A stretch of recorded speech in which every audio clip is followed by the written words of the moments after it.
오늘 은혜 받고 성취될 하나님의 말씀은 사도행전 11장 19절에서 21절 말씀입니다. 사도행전 11장 19절에서 21절 우리 다 같이 한 목소리로 합독하도록 하겠습니다. 시작.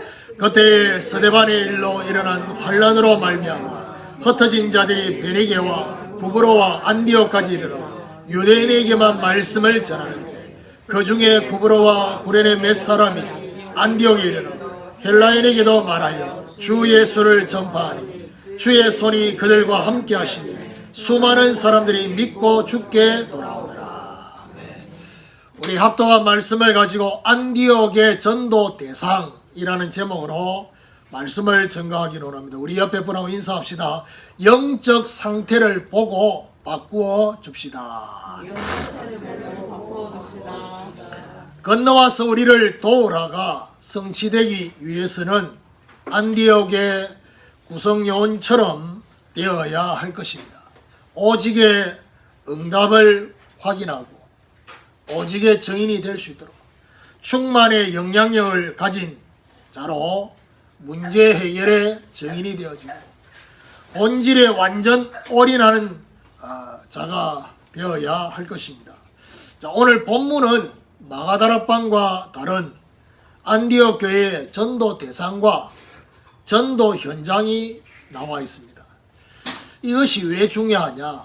이것이 바로 마가다락방 교회에서 안디옥 교회로 옮겨진 가장 중요한 이유이기 때문에 그렇습니다. 오늘 유대인에게서 헬라인에게까지 주 예수를 증거했다라고 말하고 있습니다. 오늘 2021년도 1월 둘째 주 2021년도에는 우리에게도 유대인에게서 헬라인에게로 주 예수를 증거하는 이 중요한 응답이 일어나도록 안디옥의 전도 대상의 의미를 깨닫고 이 속으로 들어가게 되는 이런 축복이 있기를 예수 그리스도 이름으로 축원합니다. 그러면 첫 번째로 유대인에서 헬라인에게도 전파했습니다. 마가다락방 교회가 주로 증거한 전도 대상은 유대인이었던 것입니다. 유대인들에게 복음으로 개혁되기를 원하는 마음이 주된 것이었어요. 유대인 개혁 중에 가장 근원이 바로 뭐냐? 율법에 대한 개혁입니다. 그러다 보니까 주로 구약 성경을 인용해서 말씀을 증거한 것입니다. 예수님의 공생의 사역을 보면 거의 유대인 개혁에 집중되어 있죠. 유대인을 개혁해야 하지만은 여기에만 멈추면 안 된다는 사실. 여기에 멈춰 있어서는 안 되는 겁니다. 안디옥 교회 구성요원들은 헬라인에게도 주 예수를 전파했다. 자, 중요한 것은 왜 마가다락방 교회 성도들은 헬라인에게 이 복음을 전가하지 못하고 유대인에게만 복음을 전하게 될 수밖에 없느냐? 그것은 바로 말씀 앞에서 자신을 개혁하는 이 부분이 멈췄기 때문에 그렇습니다. 안디옥 교회가 이렇게 가능되어졌던 부분이 바로 뭐냐? 말씀 앞에서 자신들이 말씀과 내가 맞지 않으면 내가 그 앞에 개혁하려고 하는, 갱신하려고 하는 이 중심이 그들에게 있었기 때문에 가능한 것입니다. 사실 신앙생활이 뭐냐? 하나님의 말씀 앞에서 나와 말씀이 어느 정도의 관계를 이루고 있느냐? 왜 우리가 말씀 받고 기도합니까? 말씀과 내가 맞지 않을 때 그것을 하나로 좁혀가는 이것이 바로 신앙생활이요 기도입니다. 말씀 앞에서 계속해서 개혁하다 보니까 하나님이 어떤 인도를 하셨느냐? 다음 시간표로 인도하신 것입니다. 그렇습니다. 하나님은 중단되지 않고 계속 저와 여러분을 인도하고 계시기 때문에 말씀을 따라서 계속하다 보면 어떻게 되느냐? 다음 시간표로. 저와 여러분이 어느 순간에 다음 시간표에 와 있는 응답을 저와 여러분이 받게 되는 것입니다. 초대교회의 시작은 뭐냐? 유대인으로부터 시작이 된 것입니다. 초대교회 개혁의 시작은 유대인으로부터 시작된 거예요. 그런데 개혁이 확산되는 데는 헬라인에게까지 가야지만이 확산이 가능한 것입니다. 오늘 우리도 안디옥처럼 말씀 앞에 저와 여러분이 계속 개혁하는 2021년도 이렇게 되어져서 확산이 되는 이런 하나님의 축복이 있기를 예수 그리스도 이름으로 축원합니다. 두 번째로 기존 신자에서 불신자에게로, 유대인에게서 헬라인에게로 전파한 것은 숨은 의미가 그 안에 있습니다. 유대인은 구약의 성경을 읽고 있는 기존 신자를 의미하는 것입니다. 유대인과 달리 헬라인은 구약 성경을 모르는 불신자를 말하는 것입니다. 불신자를 의미하고 있습니다. 자, 그러면 기존 신자, 불신자 이 의미만 있는 것이 아니라 다른 의미로 보면 유대인은 나와 관계된 친한 사람, 이 의미가 그 안에 있습니다. 그러면 헬라인은 뭘 말하냐? 나와 관계도 없고 친하지도 않는 사람을 의미하는 이런 의미도 그 안에 있다는. 자, 그러다 보니까 유대인들에게 복음을 전가할 때의 내용은 구약 성경을 근거로 해서 복음을 전했어요. 자, 그러다 보니까 베드로가 설교했던 내용들, 스데반이 설교했던 복음 전거했던 내용이 전부 뭡니까? 구약 성경을 인용했어요. 아까 전에도 얘기했지만은 예수님께서 공생의 사역에 중요한 메시지를 할 때마다 성경을 인용했어요. 구약 성경을. 그래서 이분들이 주로 유대인들에게 복음 전했던 내용이 어떤 내용입니까? 예언된 메시아, 그 그리스도가 바로 이 예수라고 증거인 것입니다. 그러면 헬라인과 같은 불신자에게는 이렇게 유대인들에게 전했던 그 복음과 똑같은 복음으로 전할 수가 없어요. 순서가 달라야 돼요. 어떻게 다르냐? 그들에게는 구원이 먼저 필요하다는 것을 말해야 돼요. 우리 인간의 영혼에 지금 구원이 필요하다. 그래서 하나님이 우리에게 구원자를 보내주신 그 구원자이신 예수님, 이름 자체가 구원자라는 이 예수님이 바로 우리를 위해서 구원하신 그 일이 그리스도라는 사실. 그리스도의 일을 하신다. 똑같은 것처럼 보이지만 다릅니다. 순서가 다른 것입니다. 오늘 우리도 안디옥처럼 전도 대상, 그리고 그 속에 있는 전도의 내용의 변화가 일어나는 이런 하나님의 축복이 있기를 예수 그리스도 이름으로 축원합니다. 세 번째로 불신자 문화까지 영향을 준 것입니다. 초대교회의 배경에는 세 가지 배경이 있었어요. 유대 배경, 로마의 배경, 세 번째는 헬라의 배경입니다.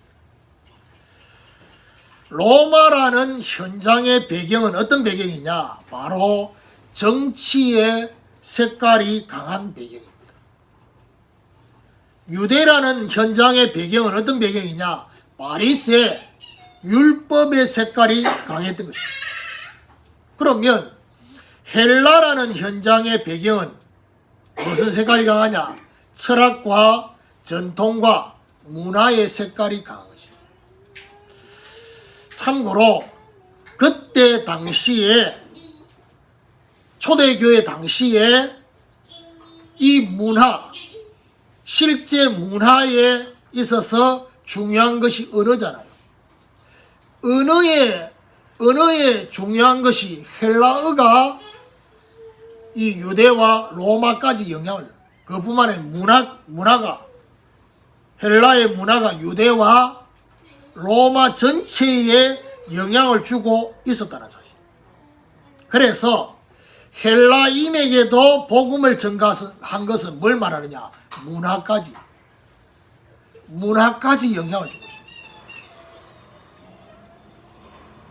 그러니까 오늘 이 말씀을 받으면서 여러분 묵상을 좀 많이 하셔야 돼요. 생각을 많이 하셔야 돼요.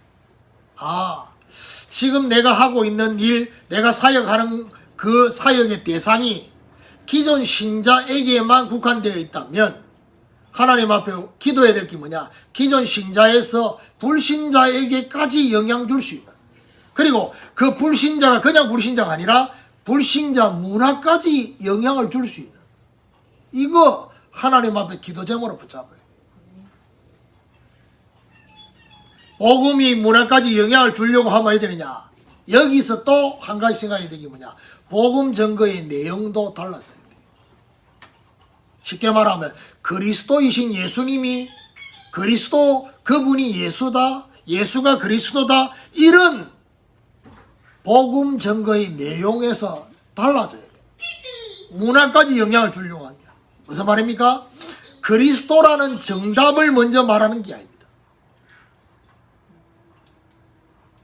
뭔 얘기냐? 먼저 영적 상태에 집중하고 영적 상태를 조명하는, 이것이 먼저 돼야 된다. 이거 굉장히 중요한 말이에요. 저와 여러분이 있는 현장에 불신자 문화에 젖어 있는 그들을 살려내려고 하면 어떻게 되느냐? 그들의 영적 상태에 집중할 수 있다. 지금까지 우리가 복음 전하면 주로 예수가 그리스도다, 이런 복음만 전했잖아요. 그러다 보니까 불신자 문화까지, 문화에 빠져있는, 흑암 문화에 빠져있는 그 사람들을 건져내는 복음은 아니었던 거예요. 이게 이제 가슴에 뭔가 와야 될 시간표가 왔는데, 영적 상태에 집중하고 조명해야 된단 말이 무슨 말이냐? 불신자, 신자 모든 사람들이 어떤 근본 상태에 있느냐? 나 중심, 육신과 물질 중심, 그리고 성공 중심, 이 세 가지 중심이 근본 상태입니다. 이것이 마지막 말세에 세 가지 선악과, 자기를 사랑하고 돈을 사랑하고 쾌락을 사랑하는 이 세 가지가 연결되어 있습니다. 이 상태를 보고 바꾸어줘. 이게 굉장히 중요합니다. 오늘도 사실은 잘 들으세요. 불신자 문화에 젖어서 살고 있는 기독신자 똑같습니다. 본인이 구원받은 하나님의 자녀인 것조차도 잊어버리고 있는 양, 이 양의 특징이 뭐냐? 불신자와 똑같은 상태라. 나 중심, 물질 중심, 성공 중심. 불신자 문화는 어떤 문화가 되어 있습니까? 무속의 영향을 받는. 1월달 되면 뭐죠? 이렇게 무속이 올라옵니다. 유튜브에도 보면 원래 무슨 띠는 몇 가지 중요한 것이 있고 막 이런 게 막 올라옵니다. 그리고 점술, 그리고 우상. 이게 불신자 현장의 문화입니다. 중요한 거는 뭐죠? 왜 불신자들이 무속과 점술과 우상에 영향받으면서 거기에 종로로 타느냐? 그들의 과거를 알아맞추니까. 과거를 알아맞추니까 미래도 그들이 말한 대로 될 것처럼 생각하잖아요. 저와 여러분, 과거를 알아맞춘다고 해서 미래를 알아맞추냐? 천만의 말씀. 여러분, 그 바로왕이 꿈을 꿨어요. 느부갓네살 왕이 꿈을 꿨어요. 다 무슨 꿈이냐? 과거에 대한 꿈이 아니라 미래에 대한 꿈이에요. 근데 중요한 거는 사단이, 귀신이 주는 꿈이 아니라서도 그런 의미도 있지만, 미래는 특별히 미래는 하나님만이 중요하게 가지고 계세요. 볼 수 없어요. 알 수 없어요. 그래서 여러분 아셔야 될 게 뭐냐? 예측하는 거하고 미래를 정확하게 보는 거는 달라요. 하나님의 말씀을 통해서 예측하는 거하고 하나님 말씀을 통해서 미래를 정확하게 보는 거는 다르다는 얘기예요. 저와 여러분이 불신자들은 우석과 점술과 우상을 통해서 미래를 예측할 뿐이지 정확하게 말하면 미래를 정확하게 알 수가 없어요. 그래서 어떤 면에서는 무속인들, 점술하는 사람들도 이들의 과거는 정확하게 알아맞추지만은 그들도 흑암에 속아가지고 그렇게 점치고 그렇게 하고 있어요. 속고 있단 말이에요.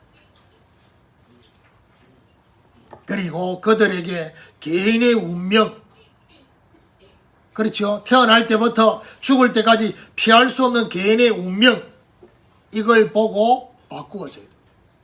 무슨 말입니까?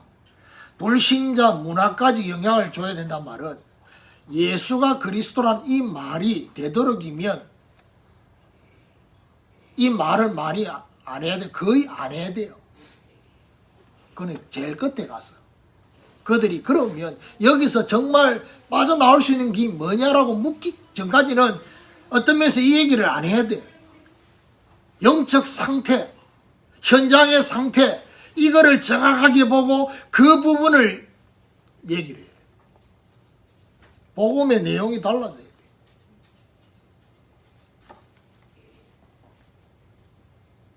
지금 우리 전윤회 전도 선교사가 지금 5 영상하고 52주 준비하고 있잖아요. 이게 왜 하나님 보실 때 중요하냐? 후대와 관계 있잖아요. 이제 본인은 그렇게 생각할 거라. 이게 오늘 이 말씀을 가지고 보면 이거는 기존 신자에게만 국한된. 근데 기존 신자에게만 국한되더라도 하나님이 그걸 굉장히 귀하게 보는 이유가 뭐냐? 후대 때문이에요. 후대에게 복음의 뿌리를 내리는 언약 전달하는 구약 성경의 기록 목적이 뭐냐? 언약 전달이거든요. 성경의 목적 중에 하나가 언약 전달이라. 그래서 중요하게 보는 거예요. 하나님 보실 때 굉장히 중요해요.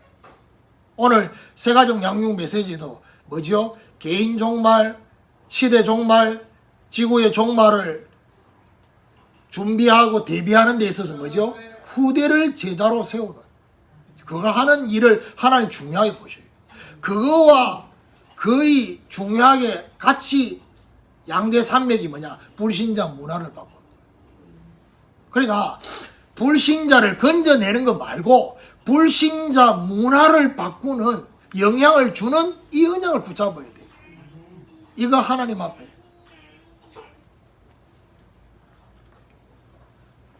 불신자 문화까지 영향을 주려고 하면 원래는 이 애니메이션과 그다음 뭐죠? 게임하는 중요한 우리 제자들 언약 붙잡고 기도하셔야 돼요. 게임하고 있는 거 말고 게임을 개발하는 우리 새끼들이 놀래가지고 게임을 불신자들이 지금 게임에 우리 청년들도 그렇잖아. 뭐 기도하면서 철야는 못하고 밤샘이는 못하고 게임해도 게임하면 철야하고 밤샘이 하잖아요. 날을 새잖아. 그 정도로 지금 그런데 불신자는 뭐. 그러니까 그거를 진짜 바꿀 수 있는 기도의 도전. 오늘 우리도 안디옥처럼 영적 상태를 보고 그 영적 상태를 바꾸어주는 자가 되도록 기도하는 축복이 있기를 예수 그리스도 이름으로 축원합니다. 결론입니다. 21절에 보니까 주의 손이 그들과 함께 하시며 수많은 사람들이 믿고 주께 돌아오더라. 주의 손이 그들과 함께 하시며 유대인에게서 헬라인에게로 발전되는 이것이 하나님이 원하시는 절대 계획과 절대 시간표이기 때문에 주의 손이 함께 하시는 증거를 주셨어요. 여러분 하나님 손 봤습니까? 하나님은 영이신데 영이신 하나님이 손으로 함께 하시는 것처럼 느껴졌다는 말이 무슨 말입니까? 주의 손이 함께 하셨다는 것은 구체적으로 개입하셨다. 구체적으로 사실적으로 하나님이 개입하는 역사가 나타났다는 얘기예요. 마치 하나님의 손이 저와 여러분 삶을 개입하셔서 컨트롤하고 있는 그 느낌. 마치 막 머리가 번쩍설 정도로 소름이 돋을 정도로 하나님이 막 개입하셔가지고 저와 여러분을 막 인도하시는, 이래 되니까 주의 손이 함께하는 이 역사 때문에 주께로 돌아오는 결과가 오게 되어졌어요. 많은 사람들이. 참고로 저와 여러분은 하나님 앞에 정말 장사하는 장사꾼이 되지 말아야 돼요. 무슨 말입니까? 현장에 복음 전해서 주께로 돌아오는 많은 영혼들이 우리 교회에 와야 된다는 것을 버려야 돼요. 무슨 말입니까? 우리 교회에 와야 될 영혼이 따로 있고 다른 교회에 가야 될 영혼이 따로 있는 거예요. 그렇죠? 양다리 걸치고 있다. 그거는 있을 수 없어요. 하나님은 각자의 영적 상태에 따라서 그들이 가지고 있는 그 중심이나 이런 것들을 하나님이 주셨잖아요. 그러면 결국 가야 될 교회, 다녀야 될 교회가 다른 거예요. 이거는 전도하고 선교하고는 별개의 문제예요. 현장에 복음받고 영접한 사람이 다 우리 교회에 와라. 그것도 성경구절을 붙잡고 어떤 거 붙잡고 강건하여 내 집을 채우라. 네 집만 채워야 되나. 하나님이 그렇게 말씀할 수 있어요.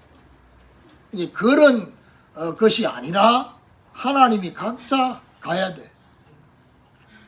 그래서 제가요, 예를 들면 이렇습니다. 제가 새로 오는 성도들, 새로 오는 얼굴들 보면 너무 반갑게 그렇게 안 하는 이유가 있습니다. 원래 얼굴이 좀 그런 것도 있지만은 뭘요? 하나님이 우리 교회에 보내신 그런 성도, 그 다음에 제자가 맞는지를 생각해야 되기 때문에, 내가 만약에 장사꾼하는 그런 사꾼의 목사 같으면 너무 기쁨으로 반응을 할 거 아닙니까? 한 명 더 늘었으니까. 그렇지 않는 이유를 생각하셔야 돼요. 저도 인간인데 사람 숫자 늘어나면 기쁘지. 근데 그게 아니라는 사실이에요.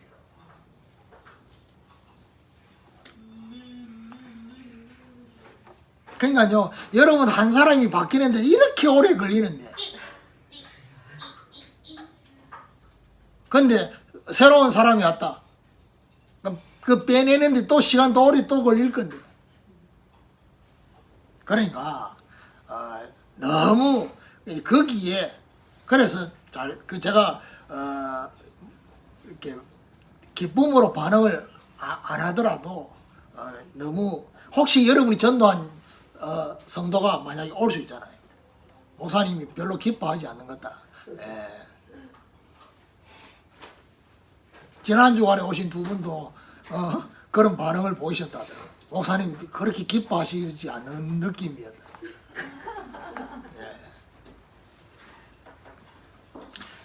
예배 드린 거 감사한데, 그렇죠? 우리 교회에 와주신 것이 아니잖아요. 이런 생각을 가지고 있으면 안 된다니까. 그래서 오늘 주께로 돌아왔다는 얘기는 안디옥 교회에 전부 다 왔다는 말이 아닙니다. 믿고 주께로 돌아왔다는 말은 구원의 역사가 많이 일어났다는 얘기예요.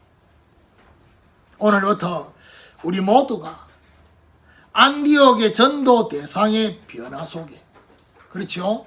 전도 대상의 변화 속에 저와 여러분이 있도록 뭐 해야 됩니까? 기도하셔야 돼요.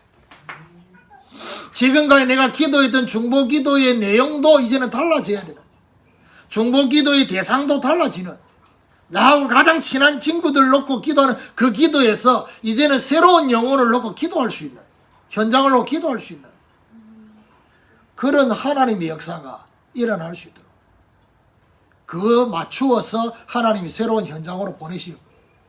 그런 의미도 있다는 얘기예요. 기도가 달라져야 되는 거예요. 이런 하나님의 축복이 있기를 예수 그리스도 이름으로 축원합니다.